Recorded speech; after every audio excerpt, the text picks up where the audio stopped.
Assalamualaikum warahmatullahi wabarakatuh. Salam lestari, salam konservasi. Oke sahabat Biozone, pada video ini kita akan bahas kelanjutan dari komponen protoplasma, yaitu adanya inti sel atau nukleus. Nah, untuk nukleus itu sendiri memiliki bentuk yang bulat telur, itu bisa berupa spherical atau juga bulat bundar. Kemudian seluruh permukaan itu diliputi oleh sitoplasma. Jadi mau untuk inti sel ini dibungkus oleh sitoplasma. Kemudian kalaupun ada cairan di dalam inti sel, itu istilahnya tidak lagi menjadi sitoplasma, tapi ada istilah khusus yang akan kita bahas pada video ini.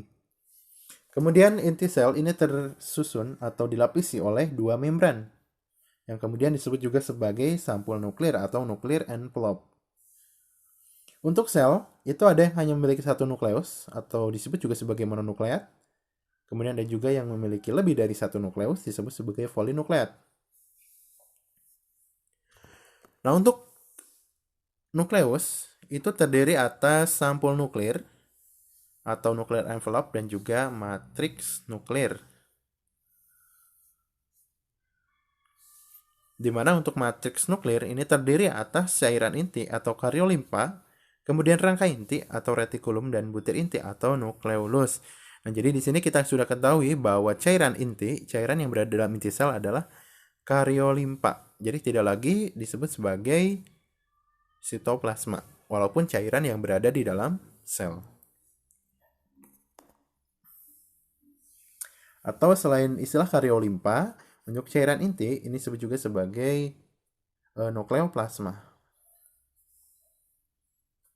Nah, untuk nukleus itu sendiri ini adalah organ yang mengandung sebagian besar materi genetik sel dengan bentuk molekul DNA yang linear panjang yang membentuk kromosom bersama dengan beragam jenis protein seperti histon. Kemudian gen di dalam kromosom-kromosom inilah yang membentuk genom inti sel.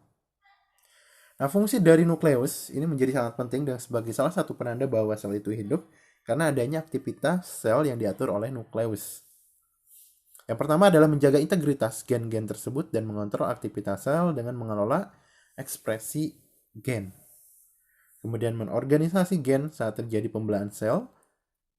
Kemudian memproduksi mRNA untuk mengkode protein sebagai tempat sintesis ribosom. Kemudian tempat terjadinya replikasi dan transkripsi dari DNA. Kemudian mengatur kapan dan di mana ekspresi gen itu harus dimulai, dijalankan, dan juga harus diakhiri. Nah, ini gambaran dari nukleus. Di sini ada nuclear envelope, kemudian ada nuclear core atau forinuklir, kemudian ada nukleolus, ada nuklear matrix, ada nukleoplasma, dan ada juga kromatin.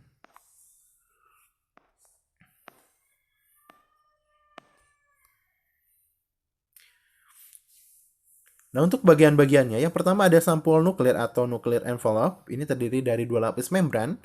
Kemudian di antara sampul nuklir ini adanya ruang-ruang sempit yang berupa pori. Disebut juga forinuklir atau perinuklir. Kemudian sifat daripada perinuklir ini adalah selective permeable. Jadi ini jalur lalu lintas antara inti sel dengan bagian dari luar inti sel, di mana penghubungnya itu adalah retikulum endoplasma. Kemudian yang kedua ada cairan inti kariol atau disebut juga sebagai kariolimpa atau mungkin ada yang menyebutnya sebagai nukleoplasma. Di dalamnya mengandung protein bersifat cair, kemudian mengisi sebagian besar ruangan, dan kadang-kadang terdapat adanya ribosom. Jadi tadi kalau ada ribosom yang letaknya dalam atau yang letaknya di inti sel, itu letaknya berada di kariolimpa ini atau di nukleoplasma. Kemudian yang ketiga ada rangka inti atau retikulum. Dalamnya mengandung nukleoprotein, ada kromatin, dan juga ada linin. Kromatin mampu menyerap zat warna, sedangkan linin itu tidak mampu menyerap zat warna. Kemudian untuk kromatin dan linin ini disebut juga sebagai karyotin. Kemudian yang keempat, adanya butir inti atau nukleolus atau anak inti, letaknya di tengah nukleus, kemudian sangat pekat, berstruktur granul dan juga fibril, tidak dibatasi membran, berisi RNA, DNA, dan juga protein. Jadi nukleus ini sebagai pusat atau eh,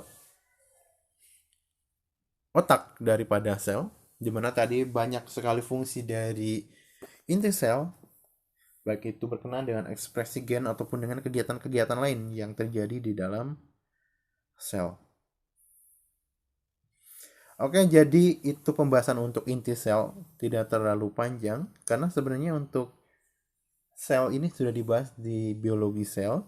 Jadi kita hanya sekilas-sekilas saja berkenaan pembahasannya mengenai organela sel ini. Semoga bermanfaat dan sampai jumpa di video mengenai komponen non protoplasma. Oke, assalamualaikum warahmatullahi wabarakatuh. Salam lestari, salam konservasi.